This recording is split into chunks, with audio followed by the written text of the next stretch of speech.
Jaime María de Mayé, La naturaleza del hombre. Capítulo 3. La unidad del hombre. 31. La duración biopsíquica. Una lectura superficial de nuestros dos capítulos anteriores podría dejar la impresión errónea de que analizamos en ellos, a partir de nuestra experiencia fundamental, dos series divergentes de fenómenos. En la realidad, dicha experiencia solo es un punto de partida para nuestra búsqueda, y no para nuestra evolución, un corte, particularmente favorable, para la observación que efectuamos en nuestra duración. Decimos adrede nuestra duración y no nuestras duraciones. En efecto, en el curso de nuestra experiencia básica, nuestro sentimiento de la existencia es meramente cenestésico, vale decir, que nuestra duración psíquica se reduce a la toma de conciencia de nuestra duración corporal de la que no constituye sino un aspecto. Solo más tarde, cuando imágenes diferenciadas se sobreponen al flujo cenestésico, nuestra vida psíquica y nuestra vida corporal se distinguen la una de la otra, pero sin separarse, no obstante, puesto que, ya lo hemos visto, el sentimiento de nuestra actividad orgánica constituye la trama moviente de nuestra duración psíquica que no podría existir sin ella. Notemos, por otra parte, que cuando hablamos aquí de duración psíquica no se trata solo de nuestra duración consciente, vale decir, racional, sino del conjunto de nuestro flujo interior, como lo demuestra el hecho de que nuestros sueños son sensibles, y más sensibles que nuestros razonamientos, a las modificaciones de nuestro equilibrio orgánico, una pesadez de estómago, verbigracia. Entre nuestros dos órdenes de actividad, o sea, entre lo que está convenido llamar nuestro cuerpo, y lo que está convenido llamar nuestro espíritu, no hay, por tanto, simple contacto momentáneo, sino al contrario una coincidencia sin solución de continuidad. Ni siquiera podemos decir de nuestra duración cenestésica, como lo hemos dicho del sentimiento que tenemos de ella cuando nuestra conciencia la aprehende, que es un aspecto de nuestra duración corporal, es nuestra duración corporal. O, más exactamente todavía, nuestra duración cenestésica es a la vez corporal en cuanto síntesis funcional de nuestros órganos, y psíquica en tanto que sustrato fluyente de nuestras imágenes. Constituye una capa moviente de transición, entre nuestro organismo espacial dinámico y nuestro espíritu meramente dinámico. Luego las dos series de fenómenos que sucesivamente hemos descubierto en nosotros y analizado no son ni divergentes ni siquiera paralelas. Por el contrario, están sobrepuestas sin ninguna separación neta, que nos autorice a hablar de cuerpo y espíritu sino como de abstracciones cómodas pero arbitrarias, ya que nuestra vida psíquica toda incluye necesariamente nuestra duración orgánica, a la cual se amalgaman sus imágenes.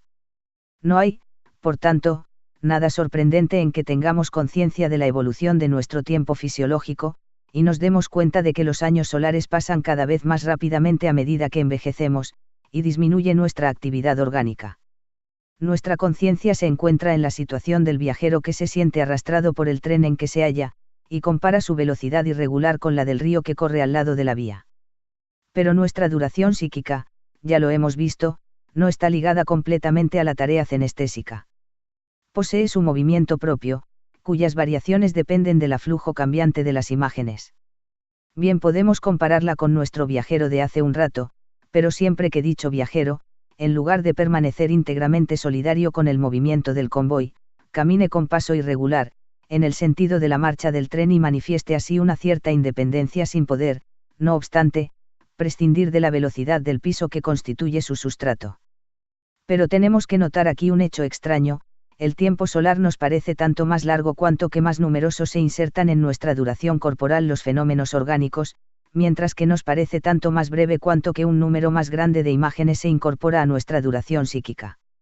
Una jornada es más larga para un niño que para un adulto porque su actividad celular es mayor, mas le parecerá relativamente abreviada si no se aburre, vale decir, si imágenes nuevas solicitan sin cesar su atención. Todo ocurre como si el hecho orgánico y el hecho psíquico poseyeran una densidad diferente, haciendo más pesado el primero el flujo de nuestra duración fisiológica, aliviando, por el contrario, el segundo el de nuestra duración psíquica. 32. Las sensaciones biopsíquicas. Hemos establecido que nuestra vida cenestésica, de esencia corporal, constituye el cimiento de toda nuestra vida interior que penetra y colora. Pero ¿de dónde provienen las imágenes que se sobreponen a ella? Debemos considerarlas como hechos psíquicos puros que demuestren la existencia en nosotros de un factor ideal independiente de nuestro ser biológico. No hay duda alguna en lo que atañe a las imágenes que expresan tal o cual parte de nuestro organismo, y provienen de la diferenciación de nuestro sentimiento cenestésico. Son evidentemente de naturaleza biopsíquica. Vienen después las imágenes que representan el mundo exterior y nuestro cuerpo mismo en cuanto objeto material. Ahora bien, estas imágenes psíquicas no son emanaciones de un medio que se insertara por autoridad propia en nuestra duración, ni tomas de conciencia directas de los objetos que nos rodean, por la sencilla razón de que no existe ningún contacto posible entre el mundo y nuestro espíritu. Es nuestro cuerpo el que posee los instrumentos especializados que le permiten constituir del objeto una o varias imágenes más o menos incompletas. Nuestra conciencia, o a veces nuestra subconsciencia, capta, no los datos objetivos de nuestro medio, sino los resultados corporales del contacto de dicho medio y de nuestros órganos sensoriales. La imagen psíquica que creemos ser la de un árbol es, en la realidad, la de una imagen orgánica de dicho árbol. Ahora bien, la imagen orgánica es un complejo de sensaciones, esto es, de modificaciones de nuestro ser corporal producidas por la acción excitante del objeto. Es tan positiva como la imagen obtenida con ayuda de una máquina fotográfica, y podemos examinarla científicamente, pero es positiva y observable en cuanto estado o dinamismo de nuestro cuerpo, y no como fenómeno aprehendido a través de nuestro cuerpo. Dicho con otras palabras, nuestra imagen psíquica no expresa el objeto, es, por tanto, exactamente de la misma naturaleza que la imagen cenestésica. Su única diferencia con esta última es el carácter relacional, y no funcional, de su origen, aunque el conocimiento de nuestro medio es indispensable no solo para nuestra existencia unitaria sino también para el funcionamiento mismo de nuestro cuerpo que debe, en alguna medida, adaptarse a él. Además, lo que nos importa aquí es notar que nuestras imágenes psíquicas de orígenes orgánico y sensorial, son tomas de conciencia de nuestro cuerpo y, luego, son, en realidad, biopsíquicas como nuestra misma duración cenestésica. Las imágenes abstractas que se agregan a ellas son el simple producto de un doble proceso de análisis y síntesis a partir de imágenes biopsíquicas, y nuestras imágenes memoriales no son sino reproducciones de imágenes anteriores o nuevas creaciones con ayuda de elementos sacados de imágenes adquiridas. Sí, por tanto, prescindimos provisionalmente de la inteligencia intencional que ordena las capas superiores de nuestra duración, tenemos que reconocer que nuestra vida psíquica proviene íntegramente de nuestro cuerpo o, mejor, constituye la superestructura de un conjunto dinámico cuyo cimiento es la vida corporal. 33. La emoción biopsíquica. Tal conclusión está confirmada por el análisis de nuestros procesos emocionales. La antigua psicología consideraba los fenómenos orgánicos que aparecen en ellos como simples consecuencias de la emoción propiamente dicha, de naturaleza estrictamente psíquica. Tal interpretación no tiene para nosotros ningún sentido, puesto que las modificaciones corporales de que se trata no pueden dejar de provocar un cambio de ritmo de nuestro sentimiento cenestésico bajo el aflujo de imágenes orgánicas que las expresan. Ahora bien, no observamos dicho cambio después del movimiento emocional, sino en él.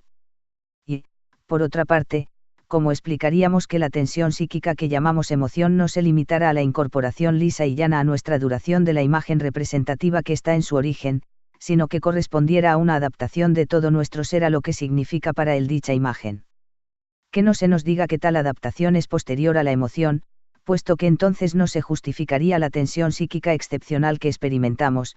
El miedo, por ejemplo, se reduciría en nuestra vida interior a un simple juicio adaptivo sobre una imagen inquietante. Nuestra decisión ulterior de huida o de defensa nada cambiaría al hecho de que la imagen de un objeto peligroso no es diferente en sí de la de un objeto simpático y no exige, por tanto, ninguna tensión especial de nuestra mente.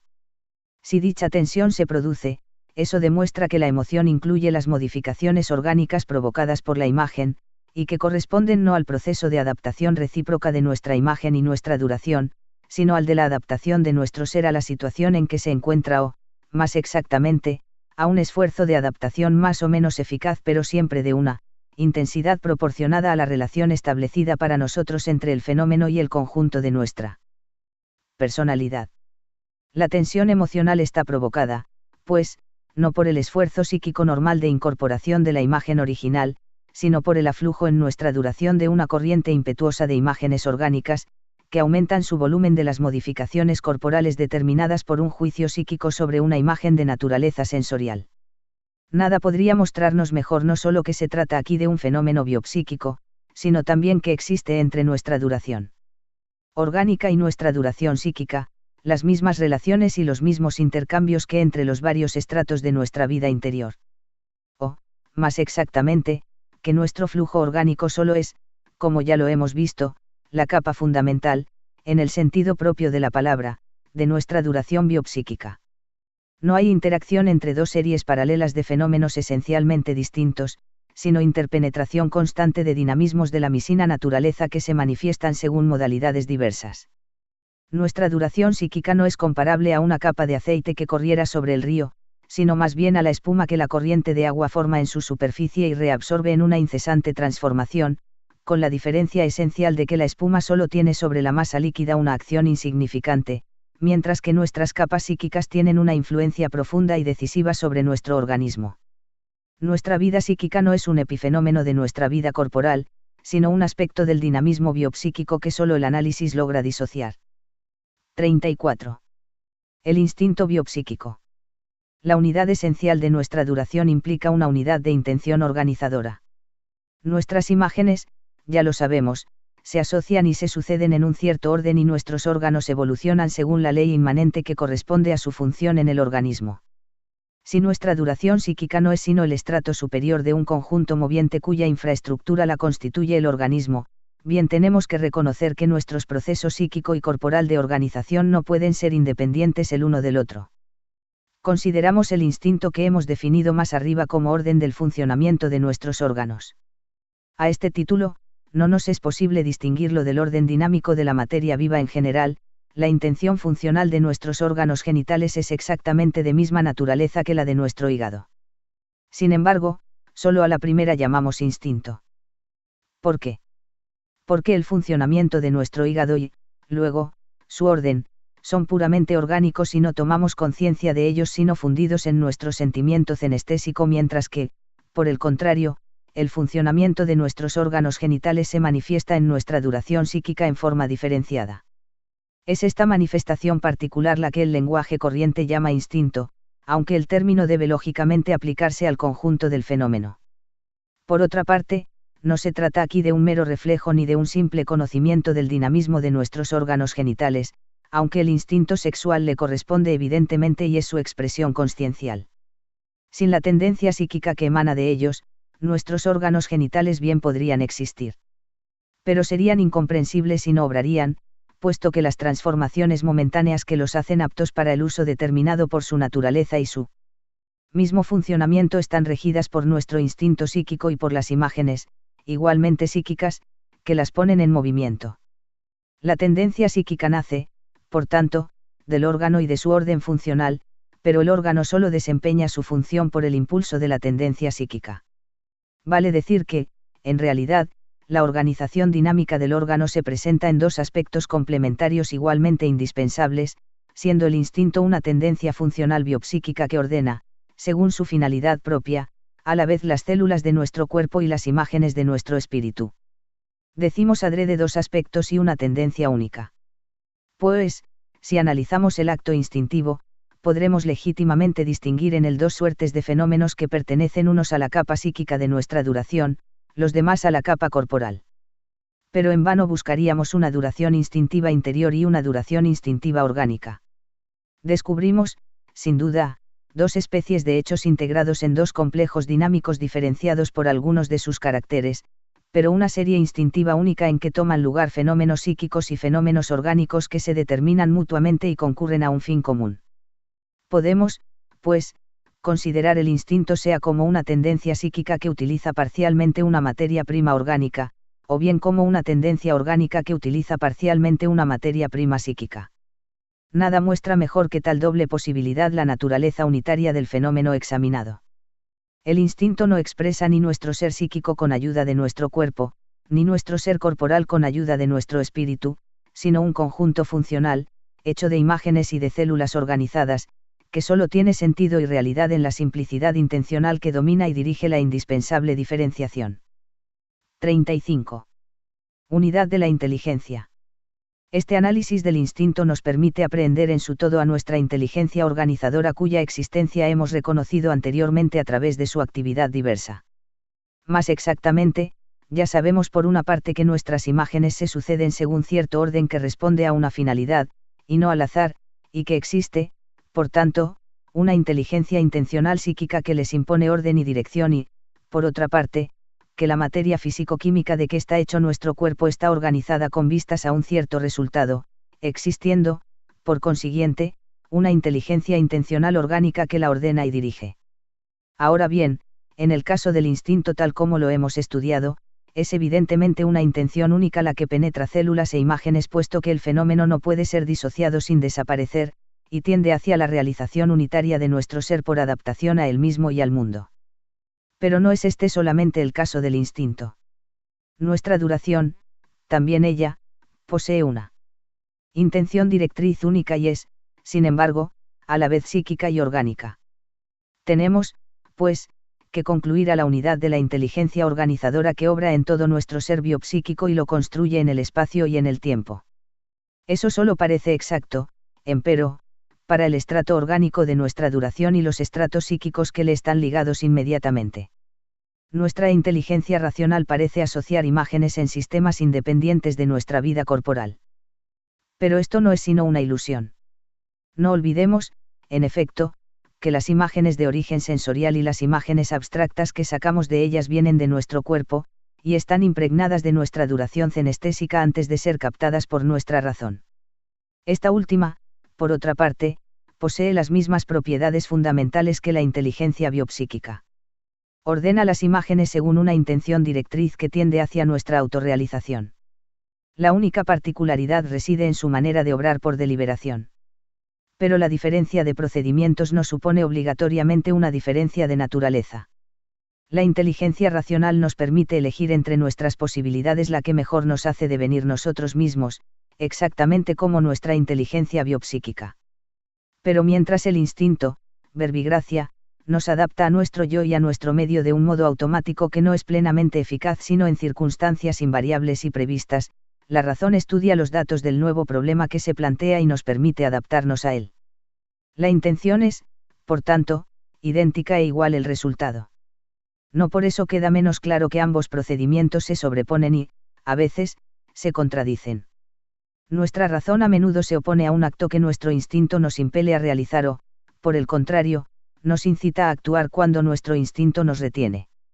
Nos explicaremos fácilmente este fenómeno si observamos que, inteligencia racional e inteligencia biopsíquica se ubican en capas diferentes de nuestra duración, y que no puede tratarse de presentar la primera como un simple aspecto de la segunda. La razón constituye, por deliberación consciente, sistemas hechos de imágenes que recibe de nuestro organismo, y de los estratos psíquicos que inmediatamente dependen de él. Dichas imágenes no solo le llegan de nuestros sentidos en contacto con el mundo exterior, sino también de nuestros órganos en funcionamiento. Expresan objetos, pero también exigencias orgánicas vitales. A una situación determinada corresponde una decisión biopsíquica que nuestra razón puede, en algunos casos, el del instinto en particular, hacer objeto de una deliberación, vale decir, de un control que tenga en cuenta factores accidentales que no podían sino escapar a la contestación automática primera.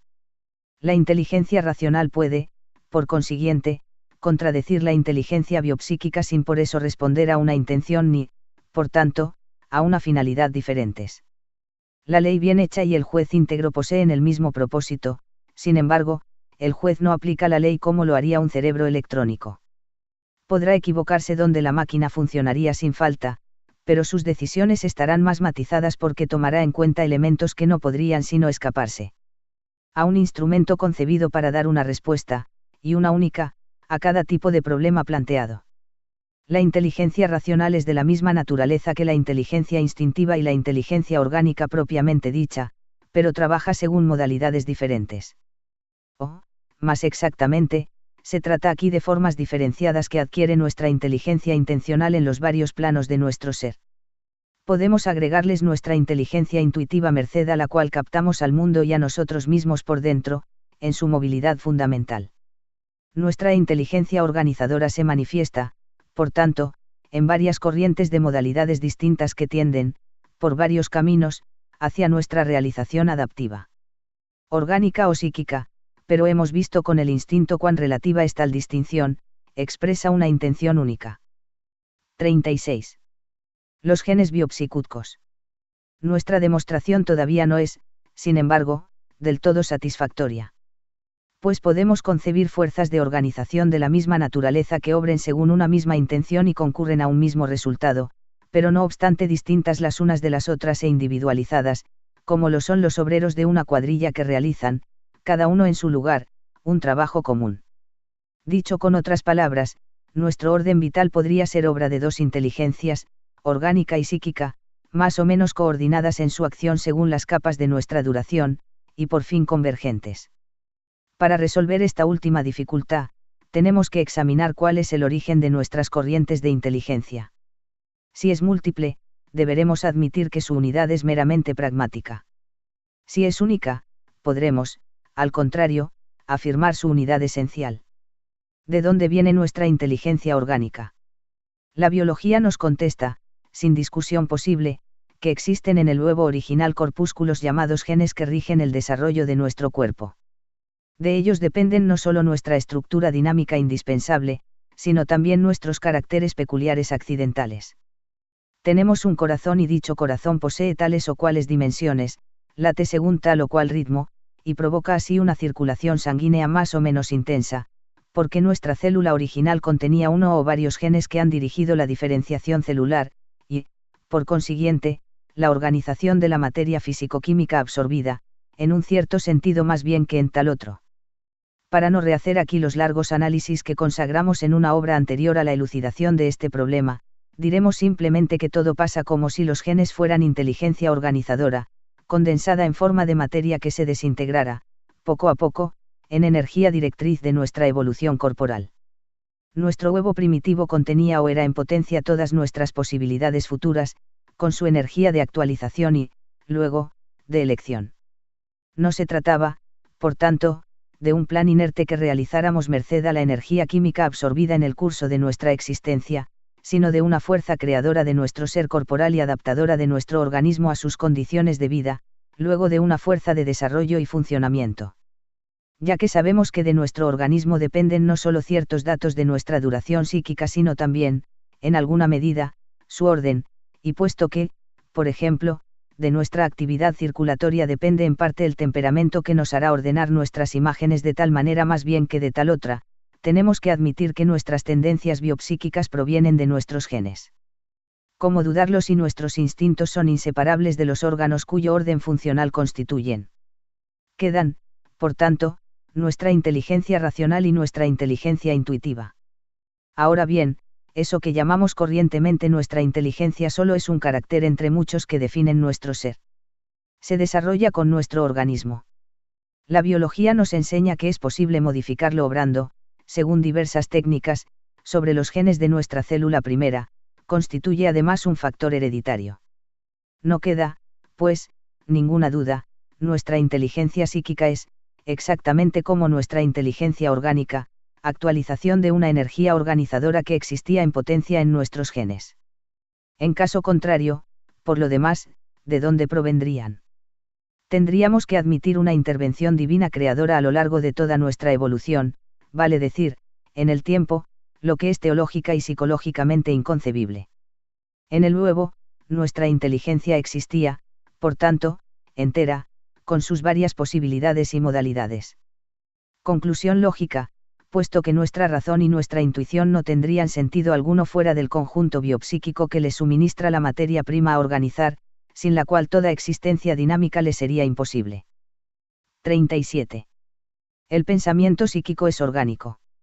Así pues, nuestra inteligencia psíquica está encarnada en su origen y se aplica a imágenes que provienen de nuestro organismo, o del mundo exterior a través de nuestro organismo. No puede, por tanto, en ningún caso, hacerse, en el curso de su desarrollo, del todo independiente de nuestro cuerpo. Pero, a pesar de todo, se desprende de él en alguna medida. Sí, por cierto, si consideramos que nuestro pensamiento racional e intuitivo es otra cosa que la simple expresión de nuestro funcionamiento orgánico, vale decir, otra cosa que nuestra duración cenestésica. Pero, no por eso depende menos de un órgano esencial de nuestro cuerpo, el cerebro. Pensamos con nuestro cerebro como caminamos con nuestras piernas. Nuestro poderío psíquico crece y disminuye con la actividad de nuestra sustancia gris. La menor modificación definitiva o momentánea de nuestras células cervicales provoca perturbaciones definitivas o momentáneas de nuestro pensamiento. Es inexacto decir con los materialistas que el cerebro secreta el pensamiento como el hígado secreta la bilis, puesto que hemos establecido que nuestra inteligencia procede de los genes de nuestra célula original. Pero, sin él, nuestra energía intelectual psíquica permanecería en el estado de simple virtualidad o se manifestaría de modo anárquico. Nuestro cerebro es el instrumento de actualización de nuestra inteligencia racional e intuitiva. En él, por otra parte, se concentran las imágenes sensoriales y orgánicas que dicha inteligencia ordena en sistemas, y por él nuestro pensamiento psíquico interviene en nuestro organismo. Nuestro cerebro es, por tanto, el órgano de nuestra vida psíquica. Pero no constituye un conjunto autónomo. Las células diferenciadas que lo componen están sumergidas en un medio líquido que proviene del suero sanguíneo, tal como está producido por nuestro organismo entero. El instrumento de nuestro pensamiento se modifica, por tanto, con el funcionamiento de todos nuestros órganos. No es sorprendente que razonemos con dificultad cuando nuestros músculos han echado en nuestra sangre demasiadas toxinas, cuando nuestro estómago ha enviado demasiado alcohol a nuestro cerebro o cuando nuestra glándula tiroides no funciona como conviene. No solo nuestra vida afectiva está influida profundamente por nuestro hígado, nuestro intestino o nuestras glándulas genitales, como lo muestra la experiencia cotidiana, sino que también nuestra actividad racional experimenta el imperio de nuestra vida orgánica.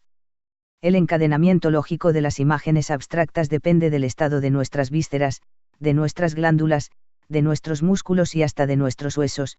La emoción nos hace salir del juicio, la detención de nuestro flujo sanguíneo suprime toda actividad psíquica, y el cansancio nos hace incapaces de cualquier trabajo intelectual, mientras que, por el contrario, la excitación sexual favorece, en el matemático como en el artista, el proceso de creación. Ahora captamos mejor cuán erróneo es considerar nuestra vida intelectual psíquica como una corriente de pensamiento que flotara libremente en la superficie de nuestra duración o, por lo menos, permaneciera independiente de nuestra vida corporal. Nuestro análisis, fundado en los trabajos de Carrel, nos hace volver, una vez más, a la unidad de nuestro ser biopsíquico. Nuestro pensamiento racional e intuitivo, como nuestro pensamiento psíquico todo, está encarnado en nuestro cerebro, y dicho cerebro solo existe, y existe tal como es, por el aporte de todos nuestros órganos y de todas nuestras células en funcionamiento. 38. La vida orgánica es pensamiento. Por otra parte, sabemos que nuestro cerebro no es solamente el substrato funcional de nuestra inteligencia psíquica, sino también el órgano de la unidad de nuestro cuerpo. Sin él, nuestros órganos autónomos, aun suponiendo que hayan podido constituirse, no tendrían significado alguno, puesto que su valor depende del papel que desempeñan en el conjunto de que forman parte y, luego, de su coordinación. Nuestro cerebro es, por tanto, la sede de toda nuestra actividad organizadora, y comprendemos mejor así la unidad de naturaleza y de intención de nuestra inteligencia en sus varias modalidades. Nuestra inteligencia corporal es presente y operante en todos nuestros órganos y en todas nuestras células, pero posee un centro de acción que es el centro, a la vez, de nuestro pensamiento psíquico y de nuestra duración entera. Notemos, sin embargo, que tal situación no existió desde el principio de nuestro desarrollo vital.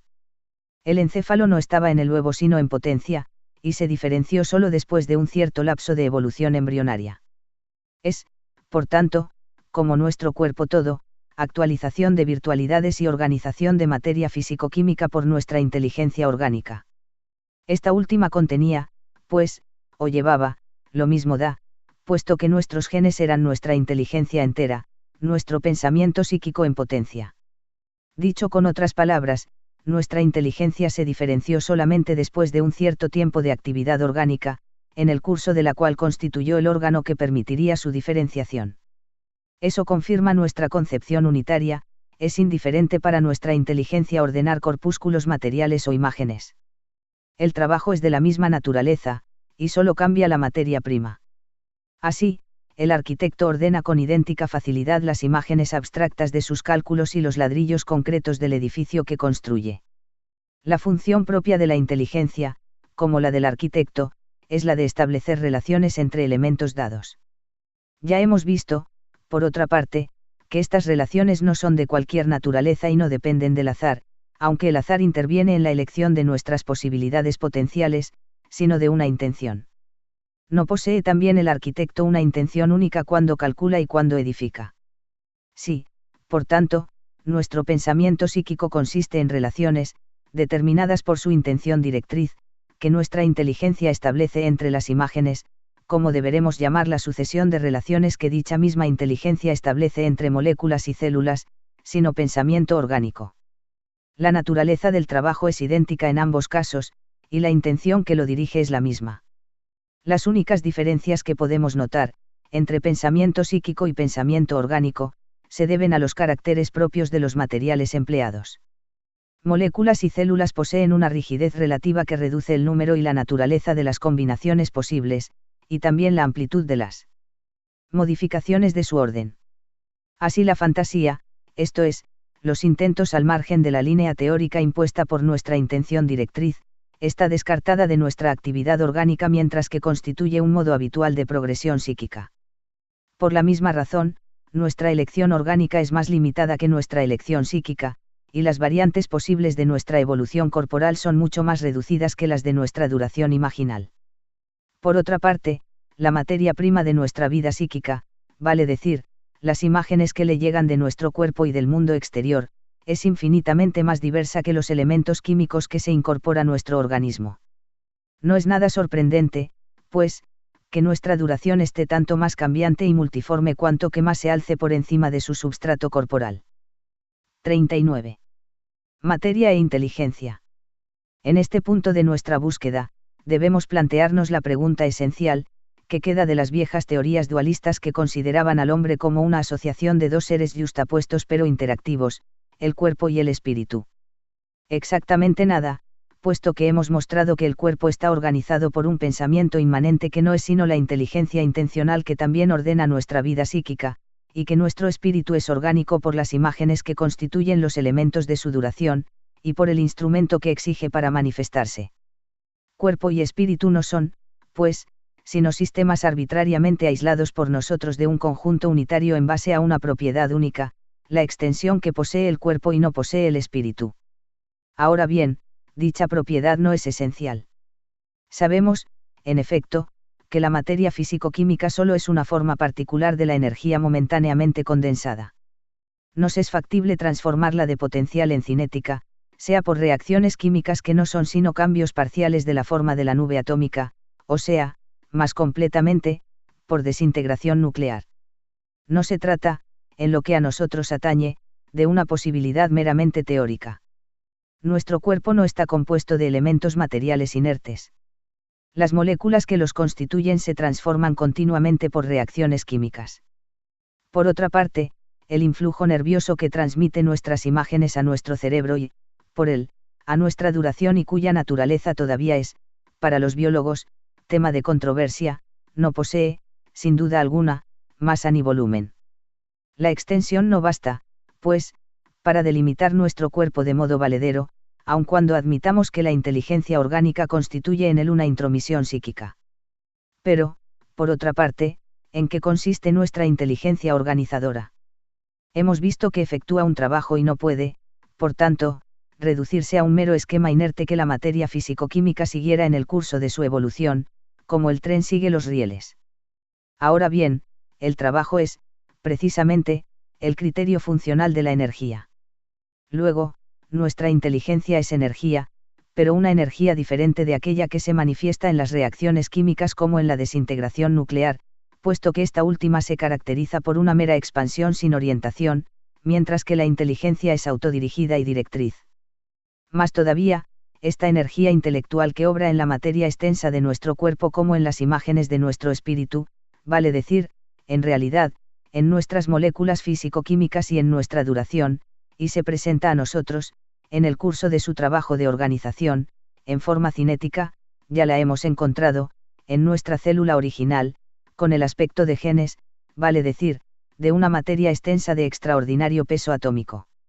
A pesar de las dificultades que quedan por resolver y, en particular, aquella de la regeneración cromosómica durante la división celular, no hay duda alguna para nosotros de que los genes son la inteligencia organizadora de nuestro ser, puesto que nada se agrega a nuestro huevo primitivo en el curso de nuestra evolución sino materia físico-química.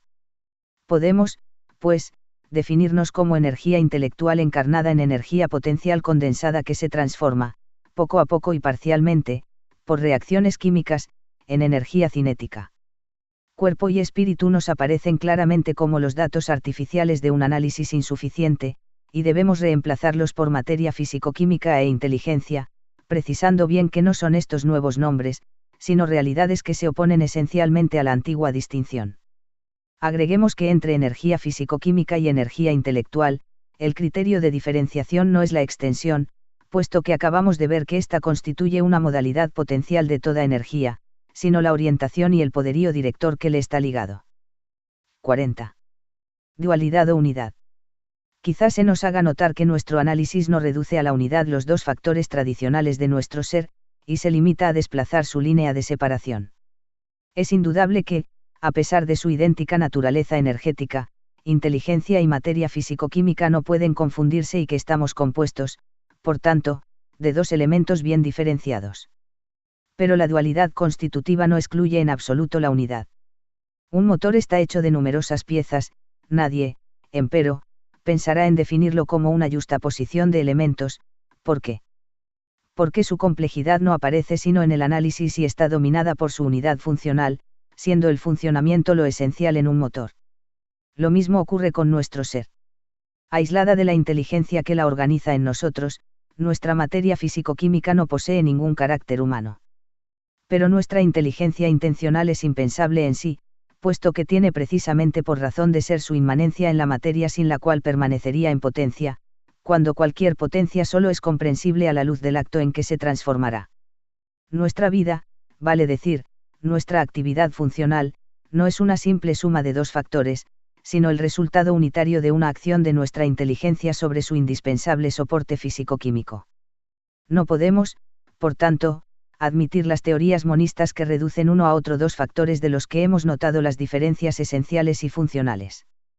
Pero tenemos igualmente que rechazar las tesis dualistas según las cuales estaríamos hechos de dos seres asociados que poseyeran cada uno una vida propia, puesto que no hay más colaboración entre la inteligencia y la materia que entre el escultor y la arcilla. Nuestra única vida es la del ser funcional que somos, y dicho ser no puede descomponerse en partes sin destruirse, vale decir, precisamente sin perder la vida. La dualidad inteligencia-materia excluye, por tanto, el dualismo porque está subordinada a nuestra unidad de funcionamiento. Excluye igualmente el maniqueísmo, latente o expresado, que dimana lógicamente de la dualidad espíritu-cuerpo. No es posible, en efecto, atribuir un valor diferente a nuestros elementos constitutivos sino en la medida que poseen una cierta existencia autónoma o, por lo menos, diferenciada. Ahora bien, sin la inteligencia, la materia no es nosotros ni parte de nosotros y nos queda, luego, indiferente en lo que concierne a nuestro ser. Solo adquiere valor por la inmanencia intelectual que la anima, y cuyo indispensable soporte constituye, vale decir, en la unidad del yo biopsíquico sin la cual no desempeñaría ningún papel vital. 41. El individuo. La materia que es ordenada por nuestra inteligencia intencional no es, por tanto, en sí, diferente del resto de la materia físico-química.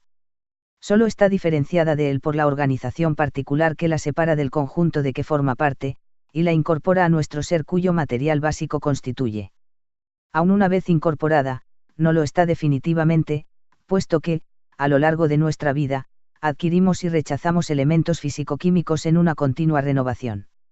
Es, por tanto, nuestra inteligencia la que individualiza la materia dándole un orden y, por eso mismo, límites. Pero esta misma inteligencia se actualiza en la materia, determinándose así por la elección que hace imprescindible una evolución que, sin materia, no se produciría. Esta limitación de la materia por la inteligencia intencional que la hace nuestra es, por consiguiente, la operación fundamental de la formación y de la permanencia de nuestra individualidad. El huevo no es efectivamente nosotros, sino solo la posibilidad de nosotros. O, más exactamente, no es nosotros sino en la medida que ya es materia organizada. Nos creamos en la materia como el artista crea en ella su obra, imponiéndole los límites de los cuales depende la perfección.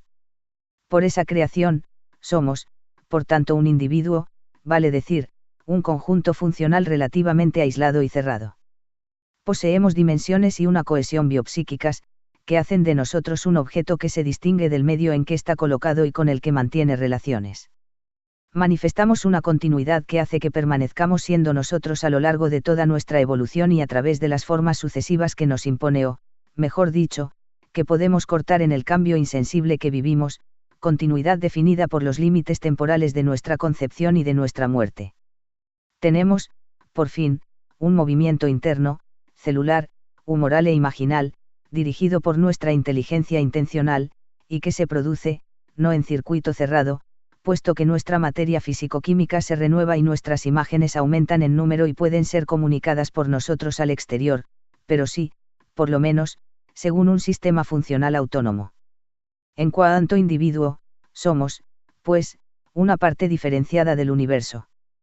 Pero la individualidad no es un absoluto, su grado depende de nuestra particularización en el seno del cosmos. Nos individualizamos a medida que nos desarrollamos y nos hacemos más diferentes por efecto de nuestra historia, y también a medida que conquistamos nuestra independencia relativa. No por azar ni por error la palabra de individualidad expresa, en el lenguaje corriente, la idea de afirmación de sí frente al resto del universo. 42. La persona. Dicha afirmación individual es pasiva, en el sentido de que procede de la simple yuxtaposición objetiva de nuestro ser y de los otros elementos diferenciados del cosmos. Vale decir que somos individuo exactamente al mismo título que una estrella o un perro.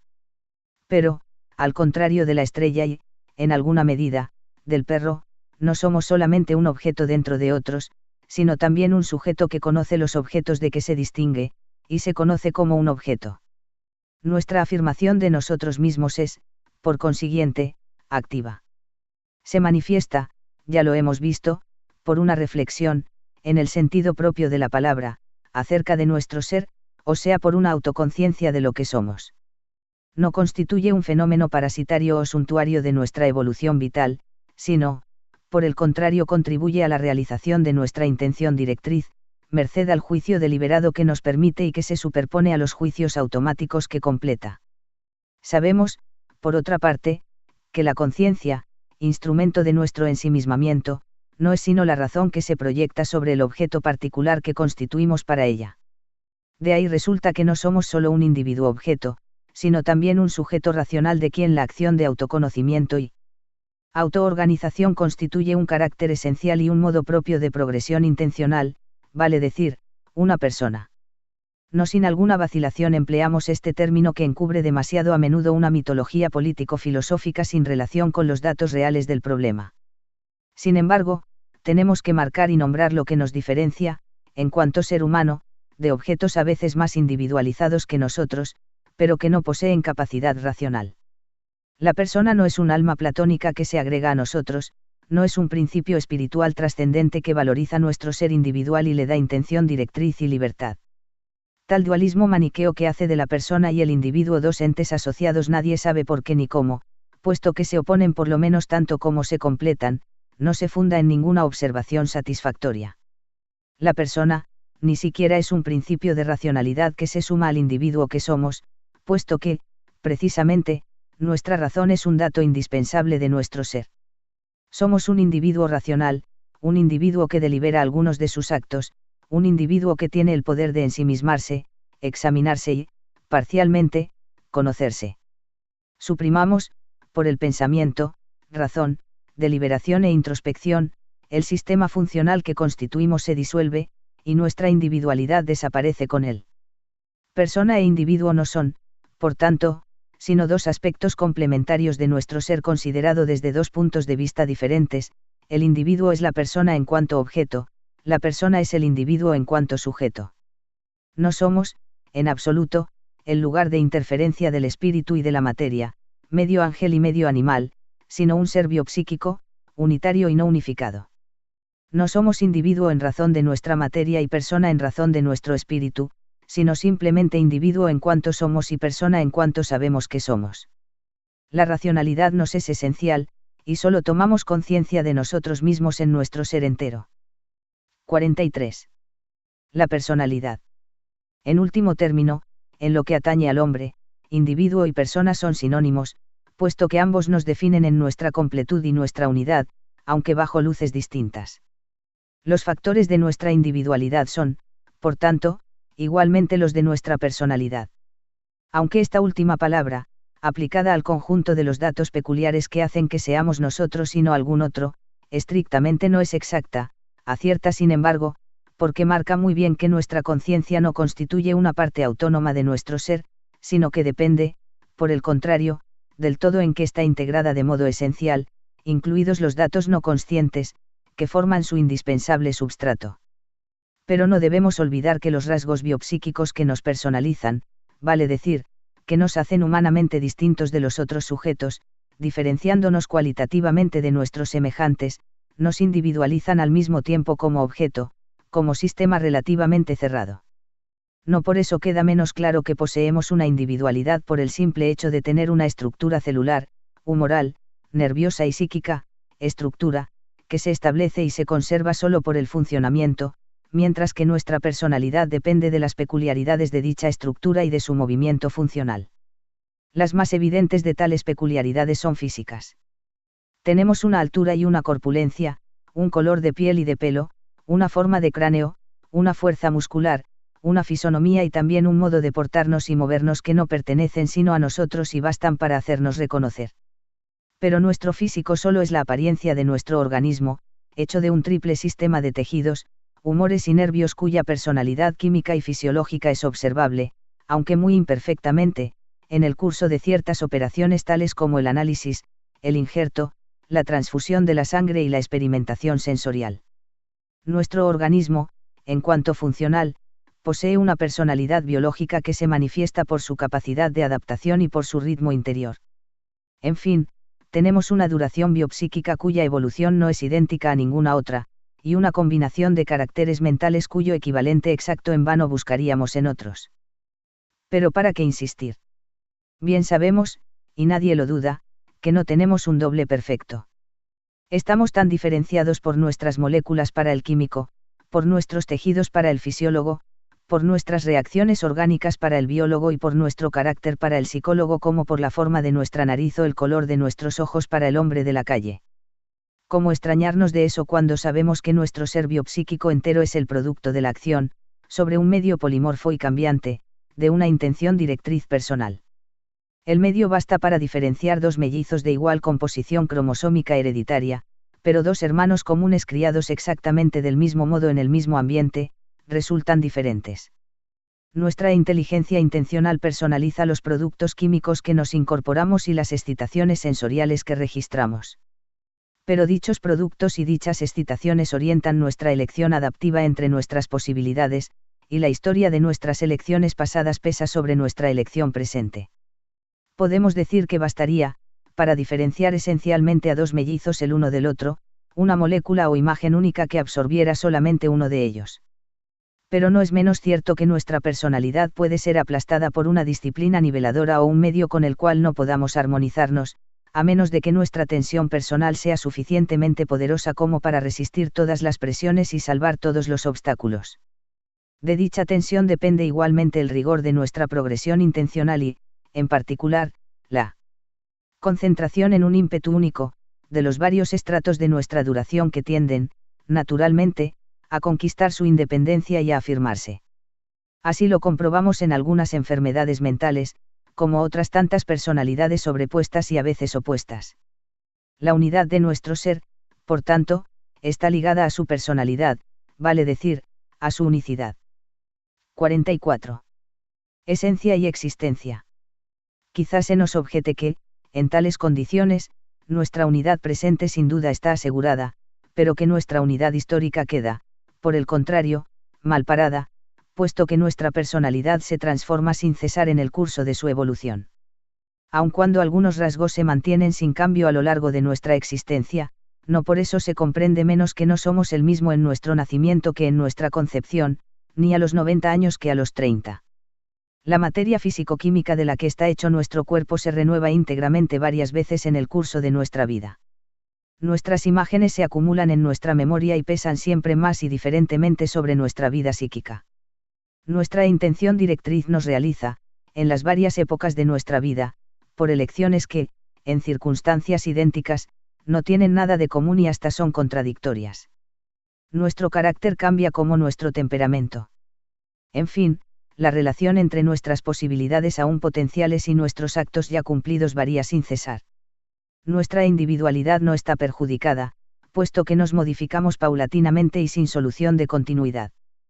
Pero nuestra personalidad no se funda en nuestra permanencia en la evolución, sino en un conjunto de caracteres que nos define. Ahora bien, parece que somos sucesivamente varios conjuntos caracterizados y, luego, que tenemos varias personalidades. Pero no se trata sino de una ilusión, puesto que no tenemos derecho de efectuar cortes en lo moviente. Además, no nos renovamos en el curso de nuestra vida, sino que nos construimos poco a poco, por un esfuerzo de actualización adaptiva.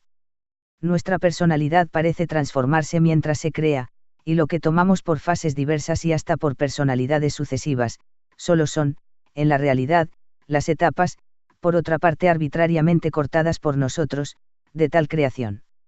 Así pues, los existencialistas tienen del todo la razón al decir que somos el producto de nuestra historia o, mejor todavía, esta misma historia, y que nuestra personalidad no puede ser aprendida en su acabamiento sino en el fin de nuestra evolución vital. Pero olvidan que nuestra existencia no sería sin las posibilidades potenciales entre las cuales elegimos continuamente, podríamos decir, entre las cuales nos elegimos, y que constituyen nuestra esencia. Esencia indeterminada, se nos dirá, y que solo merecerá tal nombre después de recibir de la historia su realidad. Por cierto, pero poseemos, en el origen de nuestra existencia, no solamente posibilidades, sino también la intención personal que nos permitirá crearnos según dichas posibilidades confrontadas con nuestro medio, vale decir precisamente, existir. Vemos, por tanto, hasta qué punto posibilidades e historia son inseparables. Nuestra existencia no crea nuestra esencia, pero sí la realiza y la precisa. Nuestra esencia no determina nuestra existencia, pero sí la condiciona y la construye. ¿Cuál es la suerte de nuestra personalidad, en todo eso? ¿Cuándo somos más nosotros, en el principio de nuestra duración o en el final? Pregunta está mal planteada, nunca somos nosotros mismos, sino que lo devenimos. Nuestra unidad personal histórica está asegurada por la tensión voluntaria que nos empuja a la conquista de nuestro propio futuro. Una personalidad fuerte no es la que no cambia, sino aquella que impone su sello intencional a los cambios que domina. Una personalidad inconsistente no es la que varía más que otras, sino aquella que sufre sus propias variaciones. Más que nuestros caracteres permanentes, es nuestra duración, con su tensión, su ritmo y su intención directriz, la que constituye nuestra personalidad. Ella es la que elige entre nuestras posibilidades, acepta o rechaza los elementos físico-químicos e imaginales que se ofrecen a nosotros, y nos impone al medio adaptándonos a él. Expresa nuestro ser todo en su ímpetu realizador y creador de nuestro yo. No decimos de alguien que le falta personalidad porque ningún rasgo particular lo diferencia, sino porque no posee una tensión biopsíquica que baste para poner de relieve los caracteres distintivos, más o menos acentuados, que son el dote de cada uno. 45. La lucha personal por la vida. Llegado al final de nuestros 3 primeros capítulos, podemos claramente definirnos como un conjunto funcional biopsíquico, unitario y único, que se forma y se afirma, según un ritmo propio, en una confrontación permanente con su medio exterior. Dicho conjunto, ya lo hemos visto, es inestable. Las moléculas y las imágenes que constituyen su materia prima tienden a liberarse del orden que les está impuesto. El mundo en que estamos sumergidos ejerce sobre nosotros una presión destructora ininterrumpida de asimilación y de invasión. No podemos, pues, considerarnos como una máquina que funcionara con un movimiento indefinidamente idéntico a sí mismo en un medio adecuado y constante. Duramos solo por nuestra oposición incesante a las fuerzas interiores y exteriores, que tratan de disolvernos. Pero dicha oposición no consiste en una muralla que levantáramos en contra del enemigo, ni en una coraza que tuviera por misión encerrarnos en nosotros mismos y aislarnos.